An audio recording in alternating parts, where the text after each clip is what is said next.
Hello hi friends, welcome to my channel. మీకు live update ఇవ్వాలని ఖచ్చితంగా మంచి ఇన్ఫర్మేషన్తో ఈ వీడియో అయితే తీసుకొచ్చాను. దయచేసి సబ్స్క్రైబ్ చేసుకోండి, లైక్ చేయండి. పల్లెకిలో వేదికగా శ్రీలంకతో జరుగుతున్న రెండో టీ20లో టీమిండియా బౌలర్లు విజృంభించారు. ఈ మ్యాచ్లో టాస్ గెలిచిన తొలి బ్యాటింగ్ ఎంచుకున్న టీమిండియా శ్రీలంకను 161 పరుగులకి 9 వికెట్ల నష్టానికి పరిమితం చేసింది. ఈ మ్యాచ్లో శ్రీలంక మంచి ఆరంభం లభించిన సద్వినియోగం చేసుకోలేకపోయింది. 31 పరుగుల వ్యవధిలో ఆ జట్టు చివరి 7 వికెట్లు కోల్పోయింది.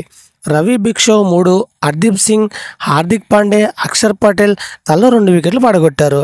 లంక ఇన్నింగ్స్లో కుశాల్ పెరీరా 53 టాప్ స్కోరుగా, మధు నిశంక 32, కమీద్ మెడిసన్ 26, చరిత్ అసల్కమ్ 14, రమేష్ మొండిస్ 12, కులుల్ మెడిస్ 10 రెండంకెల స్కోర్ చేశారు. నిన్న జరిగిన తొలి టీ20లోనూ శ్రీలంక ఈ మ్యాచ్ లాగానే చివరి వికెట్లు స్వల్ప వ్యవధిలో కోల్పోయింది.